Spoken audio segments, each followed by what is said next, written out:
اسلام میں ان وباؤں کا مقابلہ کرنے کا طریقہ کیا ہے؟ انسانی زندگی جتنی پرانی ہے اتنے ہی اس کے ساتھ دکھ، تکلیفیں، مصیبتیں، پریشانیاں، بیماریاں وہ اس کے ساتھ وابستہ ہیں، اور یہ وبائی امراض انسانوں کی زندگیوں کو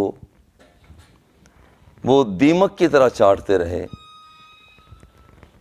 کبھی کوئی وبائی مرض ہے تو کبھی کوئی ہے۔ ہم نے دیکھا کہ پچھلے دنوں میں ٹڈی دل کا حملہ وہ اپنی جگہ پر، تشنج، کالی کھانسی، پولیو، وہ لوگ اس کا مقابلہ کرنے کے لیے تیار۔ پرانے زمانے میں طاعون کا مرض ہے، اور یہ عموماً وبائی امراض یہ جانوروں سے انسانوں تک پہنچتے ہیں۔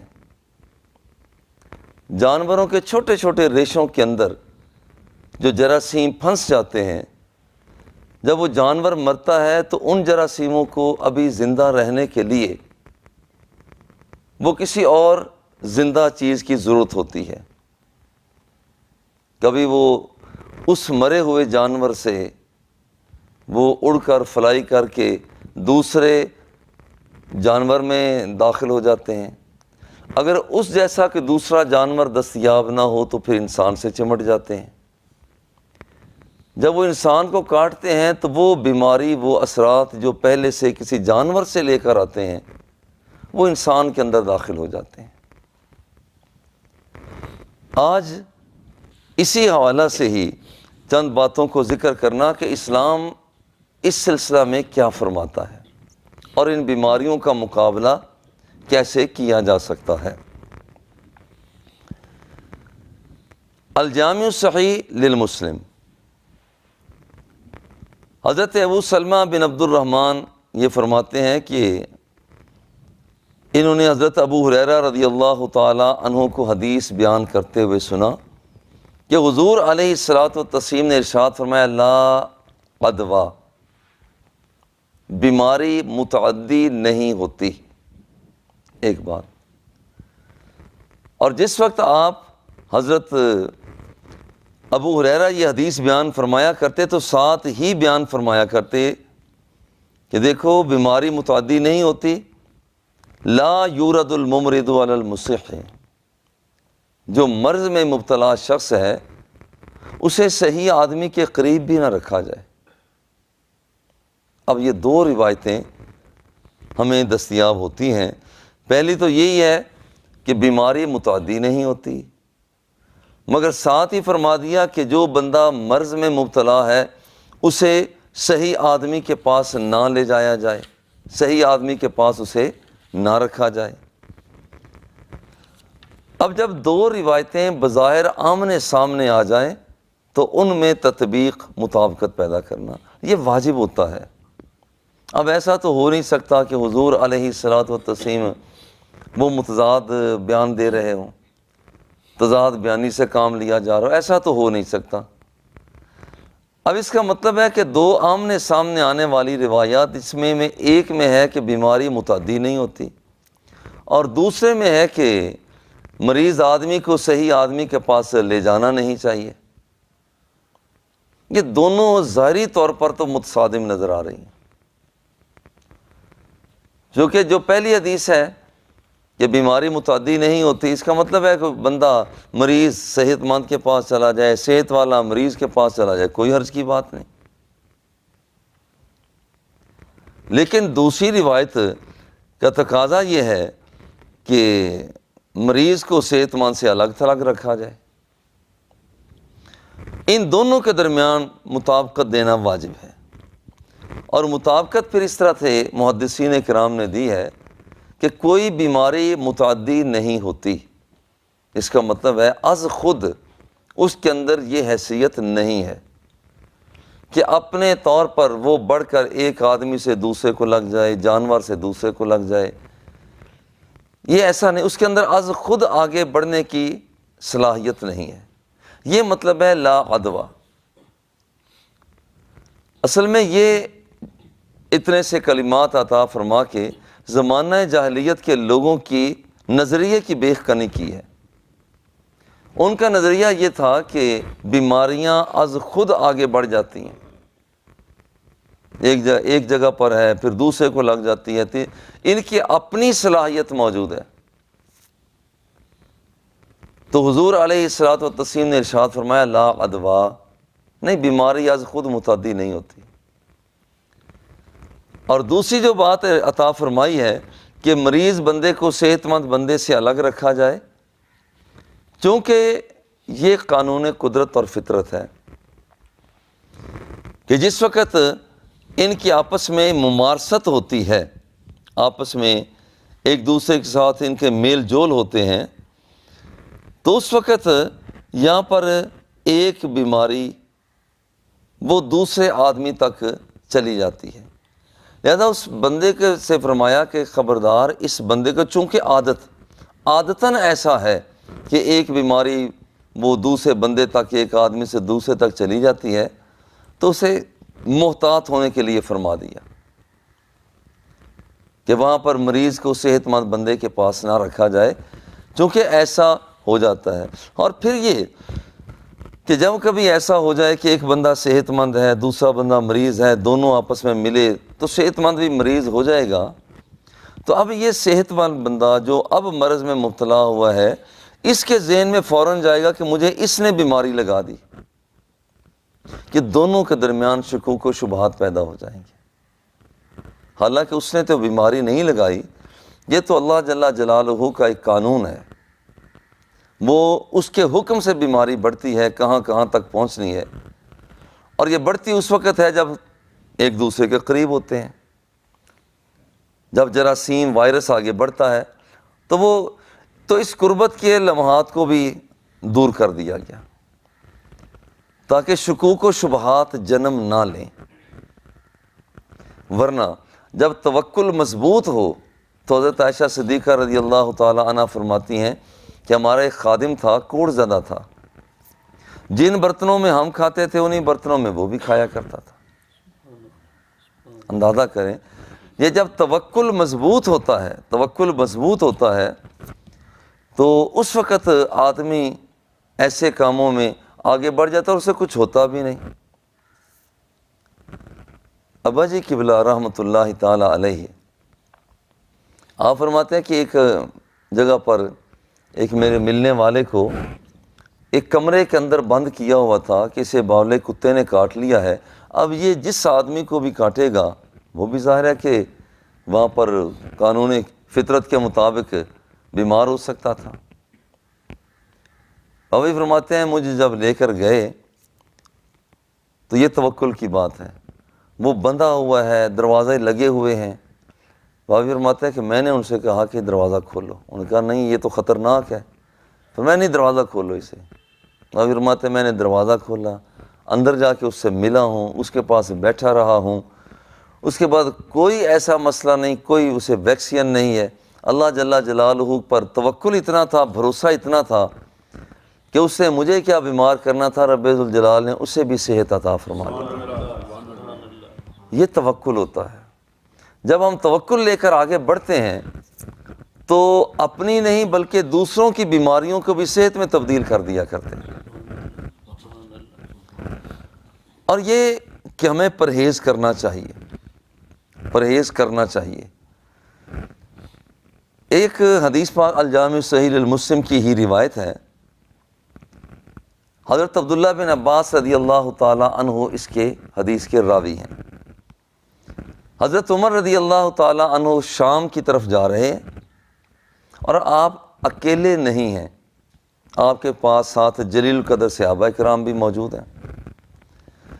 شام کے سفر سے منزل شام سے پہلے ایک مقام کا نام ہے مقام سرغ۔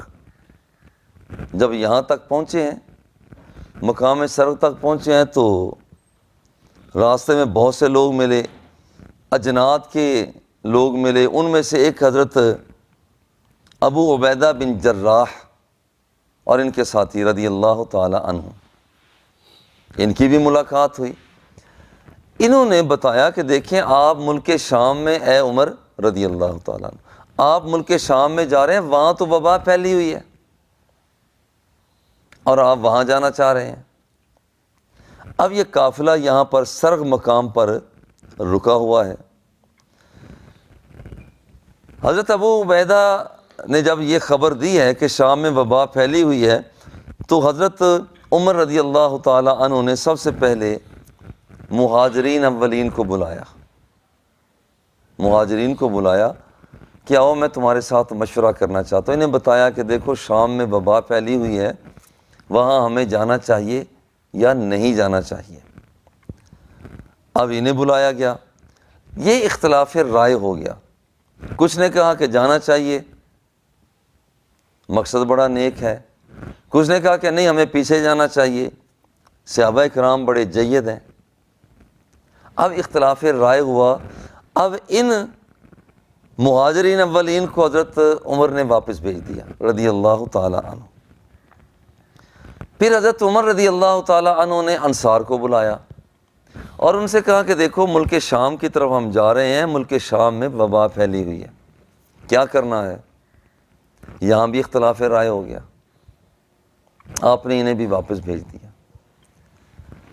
اب اس کے بعد وہاں پر وہ لوگ جو فتح مکہ سے پہلے مسلمان ہوئے تھے، بزرگ ٹائپ کے تھے، بزرگ بندے تھے، انہیں بلایا گیا۔ حضرت عمر رضی اللہ تعالی عنہ نے یہ بات ان کے سامنے رکھی، دیکھیے ہم شام کی طرف جا رہے ہیں اور ملک شام میں وبا پھیلی ہوئی ہے، جانا چاہیے وہاں یا نہیں جانا چاہیے؟ ان لوگوں نے بیک زبان کہا کہ دیکھیے آپ کے پاس، آپ کے ساتھ جلیل قدر صحابہ موجود ہیں اور اس مصیبت میں ہمیں داخل نہیں ہونا چاہیے۔ اب چونکہ یہ فیصلہ بڑے زور کے ساتھ تھا، اس فیصلے میں بڑی پاور تھی، آپ نے اعلان کروا دیا کل ہم واپس جائیں گے۔ جب یہ اعلان ہوا، حضرت ابو عبیدہ بن جراح رضی اللہ تعالیٰ عنہ پھر دوبارہ آ گئے، کہتے اچھا آپ اللہ کی تقدیر سے بھاگنا چاہ رہے ہیں؟ اب یہ مسئلہ پیدا ہو گیا۔ حالانکہ اطلاع بھی پہلے حضرت ابو عبیدہ نے ہی دی ہے کہ آگے شام میں تو وبا پھیلی ہوئی ہے۔ فیصلہ واپسی کا ہوا، حضرت ابو عبیدہ بن جراح یہی فرماتے ہیں کہ اچھا اب آپ بھاگنا چاہتے ہیں، آپ وبائی مرض سے دور ہٹنا چاہتے ہیں، اچھا اللہ کی جو تقدیر ہے اس سے بھاگنا چاہتے ہیں۔ حضرت عمر رضی اللہ تعالی عنہ آپ نے فرمایا کہ دیکھو کاش کہ یہ الفاظ آپ نہ کہتے، کوئی اور کہتا تو میں ان سے بات کر لیتا، کیونکہ حضرت ابو عبیدہ بن جراح کے ساتھ اختلاف رائے کرنے سے حضرت عمر پرہیز کیا کرتے تھے، لیکن ساتھ جب بات حقانیت کی ہے تو حضرت عمر نے فرمایا کہ دیکھو کہ ہم اگر آپ یہ کہتے ہیں کہ ہم اللہ کی تقدیر سے بھاگتے ہیں تو چلو ایک تقدیر سے بھاگ رہے ہیں، یہ بھی تو اللہ کی تقدیر ہے کہ ہم واپس جا رہے ہیں۔ اگر ایک تقدیر سے بھاگ رہے ہیں تو اللہ کی دوسری جو تقدیر ہی ہے اسی کی طرف تو ہم جا رہے ہیں، اس لیے آپ کا یہ طعنہ دینا کہ ہم اللہ کی تقدیر سے بھاگ رہے ہیں، نہیں، ایسا نہیں ہو سکتا۔ اور ساتھ استدلال بھی کیا کہ دیکھیں اگر ایک چراگاہ میں ہم جاتے ہیں، وہاں پر آپ کے پاس اونٹ ہوں اور اس چراگاہ کا ایک حصہ سرسبز و شاداب ہو اور دوسرا حصہ بنجر ٹائپ کا ہو، آپ اونٹوں کو کہاں چرائیں گے؟ ظاہر ہے کہ اونٹوں کو وہاں لے کر جائیں گے جہاں پر ان کی خوراک موجود ہے، اور اگر آپ اونٹوں کو وہاں چراتے ہیں جہاں پر بنجر زمین ہے، یہ بھی تقدیر ہے۔ لیکن اگر آپ کی خواہش ہوگی کہ یہ اونٹوں کو بنجر زمین میں نہیں بلکہ سرسبز و شاداب زمین میں چرایا جائے، یہ بھی تو اللہ کی تقدیر ہے۔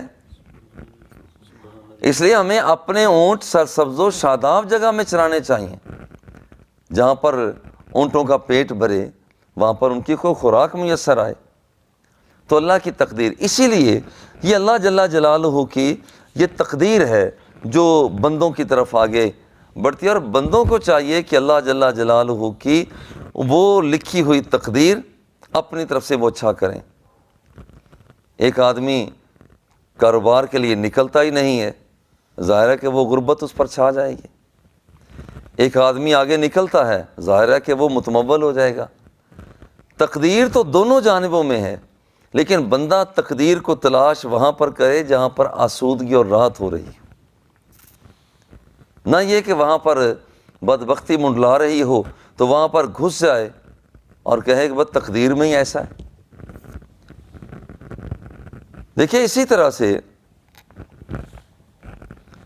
یہاں پر ہم دیکھتے ہیں کہ دوسرے مقامات پر بھی ایک صحابی تھے، تو وہ حضور علیہ الصلوۃ والتسلیم کی طرف ابھی وہ مسلمان نہیں ہوئے تھے، وہ آ رہے تھے، یہ جزامی تھے، ان کو کوڑ لاحق ہو گیا تھا، ابھی دور سے آتے ہیں اور حضور علیہ الصلوۃ والتسلیم اب یہاں پر آپ کا ارشاد عالی شان دو طرح سے ملتا ہے۔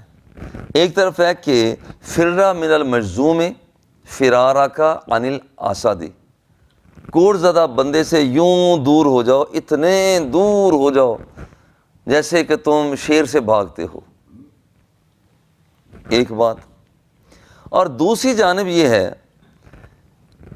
کہ خود حضرت عائشہ صدیقہ رضی اللہ تعالی عنہا آپ فرماتی ہیں کہ میرے برتنوں کے اندر ایک کوڑ زدہ ہمارے غلام تھے، وہ کھایا بھی کرتے تھے،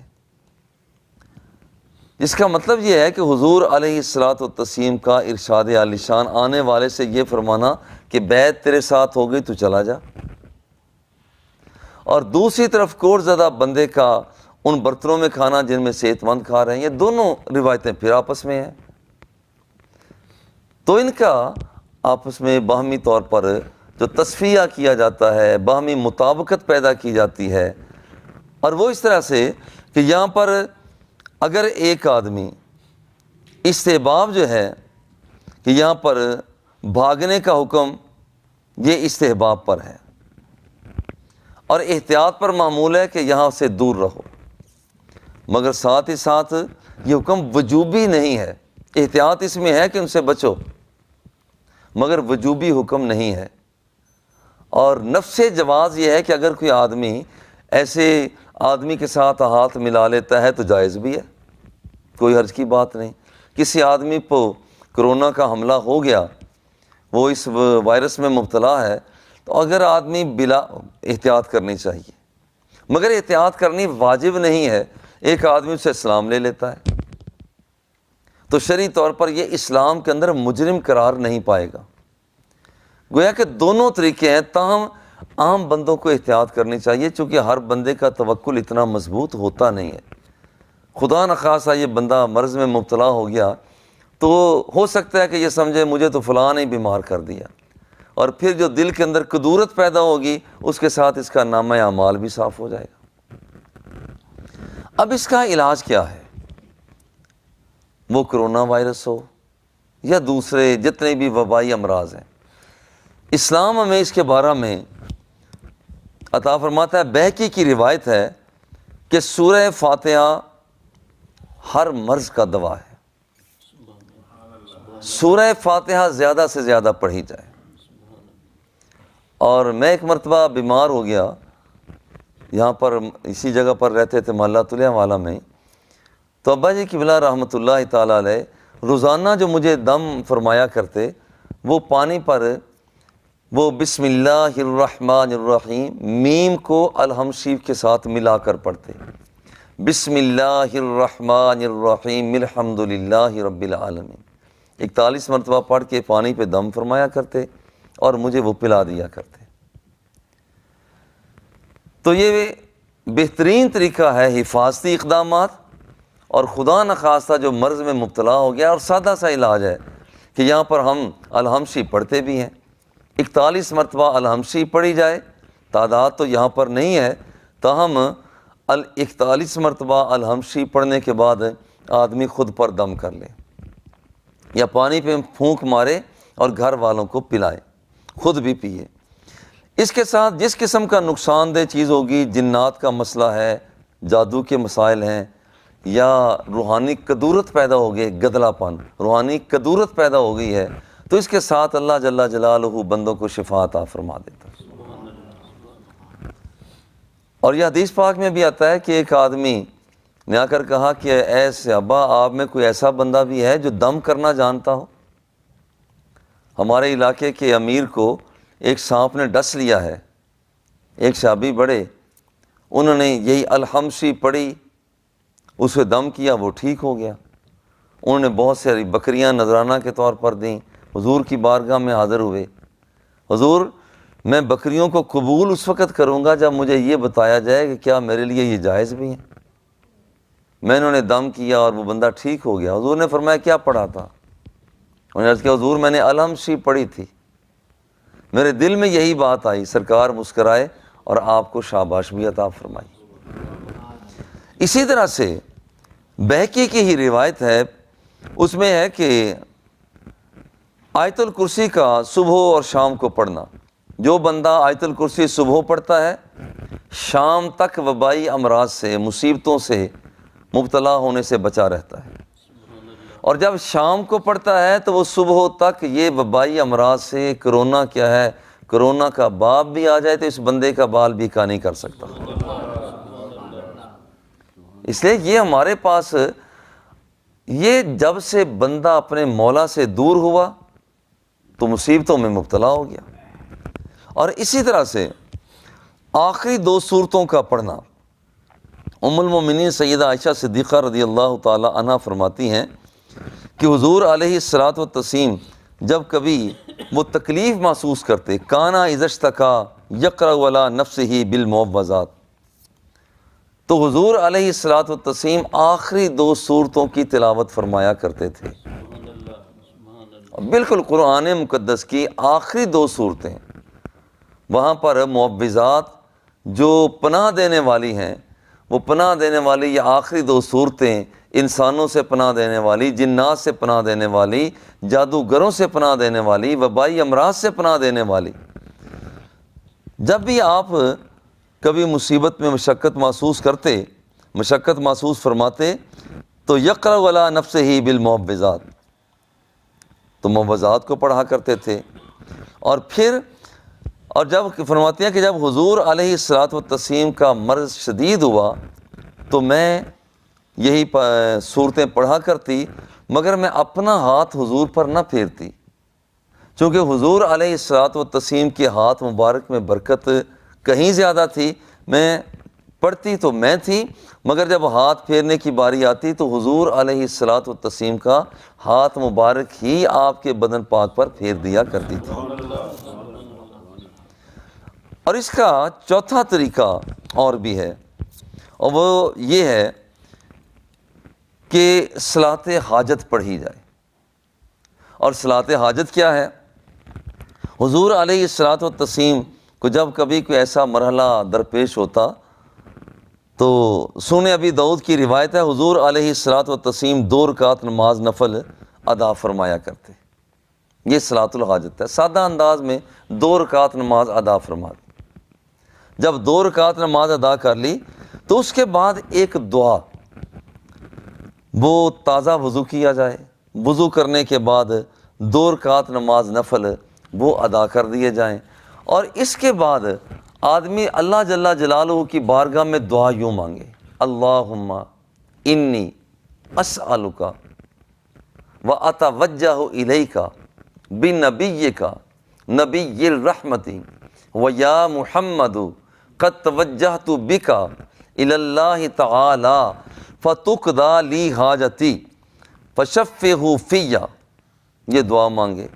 جب بندہ یہ دعا مانگتا ہے، اے اللہ میں تجھ سے مانگ رہا ہوں، اے اللہ میں تجھ سے مانگ رہا ہوں، واتوجہ الیک، میرے اللہ میں تیری طرف متوجہ ہوں، واتوجہ الیک بنبیک، مگر صدقہ اور واسطہ تیری بارگاہ میں تیرے مصطفیٰ کا پیش کر رہا ہوں، نبی الرحمتی، جو رحمتوں والا نبی ہے۔ اللہ اکبر۔ یا محمد، اے محمد صلی اللہ علیہ وسلم، انی قد توجہت بک، الی ربی فی حاجتی، میں اپنی حاجت دل میں رکھے کہ میں بیمار ہوں یا بیماری سے بچنا چاہتا ہوں، یہ دل میں رکھ کر اللہ سے دعا مانگے۔ اپنی حاجت میں میرے آقا قد توجہت بک الی ربی، آپ کے ذریعہ سے میں اپنے رب کی بارگاہ میں رابطہ قائم کر رہا ہوں۔ فی حاجتی ہذہ لتقضی، تاکہ میری حاجت پوری ہو جائے۔ اللہم فشفعہ فی، اے میرے اللہ میرے حبیب لبیب کو، سرکار دو سرا کو میرے بارہ میں شفیع بنا دے۔ میری بات نہیں مانتا، ان کی بات تو مانے گا۔ لو جی، یہ طریقہ ہے، اسلامی طریقہ ہے بیماریوں کا مقابلہ کرنے کا، تکلیفوں کا مقابلہ کرنے کا۔ اور قرآن مقدس میں جب بندہ یہ چاہتا ہے کہ بارش نہیں ہو رہی، میرے پاس بچوں کا فقدان ہے، مالی پوزیشن کمزور ہے، تو استغفار کرے، استغفر اللہ ربی من کل ذنب واتوب الیہ۔ اور اگر یہ جملے اتنے یاد نہیں ہیں، اگر یاد نہیں رہتا کہ میں نے الحمشی پڑھنی ہے، یاد نہیں رہتا کہ میں نے معوذات کو پڑھنا ہے، یاد نہیں رہتا کہ آیت الکرسی کو پڑھنا ہے، صلاۃ الحاجت کے حوالہ سے وہ دعا جو پڑھنی ہے، اللہم انی اسألک واتوجہ الیک بنبیک نبی الرحمت، یہ بات اسے یاد نہیں ہے، کچھ یاد نہیں ہے، اتنا تو یاد رہ جائے گا کہ میرے اللہ مجھے معاف کر دے، میرے اللہ مجھے معاف کر دے۔ کوئی بندہ اٹھتا بیٹھتا جاتا آتا وہ یہ کرتا رہے کہ میرے اللہ تو مجھے معاف کر دے۔ اللہ جل جلالہ کو بندوں پر بڑا ترس آتا ہے، وہ بندے کی بات کو سننا چاہتا ہے، اتنا سننا چاہتا ہے، خود فرماتا ہے ادعونی استجب لکم، میرے بندے عجیب بات ہے، تو مجھ سے مانگتا ہی نہیں ہے۔ جب سے بندوں نے اپنے رب سے رخ کو پھیرا، مصیبتوں میں مبتلا ہوئے، پریشانیوں نے انہیں گھیر لیا، اور یہاں پر جو مصائب آلام بندوں پر آتے ہیں، ان کا اسلامی طریقہ جو ہے وہ یہی ہے کہ رب سے رابطہ مستحکم کر لیا جائے۔ اور جب بندے کا رابطہ اپنے رب سے ہو جاتا ہے تو بیماری تو اس نے بھیجنی ہے، صحت بھی اس نے بھیجنی ہے۔ جب رابطہ ہی اپنے رب سے ہو گیا تو پھر پیچھے کیا رہ گیا؟ تو جو بیماری بھیج رہا ہے وہ صحت بھیجنا شروع کر دے گا۔ آج ملکی سطح پر، قومی سطح پر، دنیا کے اندر جس طریقہ سے یہ کرونا وائرس حملہ آور ہوا ہے، مگر اس کے مقابلہ میں ہماری اجتماعی استغفار نہیں ہے، اجتماعی توبہ نہیں ہے، اجتماعی دعا نہیں ہے۔ لہٰذا ہم اپنے گھروں کے اندر بھی چند افراد بیٹھے ہوئے ہیں، رب کی بارگاہ میں ہم گڑ گڑائیں، روئیں، غلطیوں کی معافی مانگیں۔ قومی سطح پر جو چیزیں پہلے کبھی نہیں ہوتی تھیں کہ وہ زنا کو بھی وہاں پر قانون کی شکل دے دی جائے، وہاں پر ہجڑے بننے والوں کو، وہ مصنوعی بننے والوں کو تحفظ دے دیا جائے، اور اتنی کھلی باتیں کی جائیں کہ یہ کہا جائے کہ میرا اپنا جسم ہے، جیسے چاہوں استعمال کرو۔ یہ ساری وہ باتیں ہیں جو رب کو ناراض کرنے والی ہیں۔ آؤ اللہ کو راضی کرنے کے لیے اس کی بارگاہ سے رابطہ کریں۔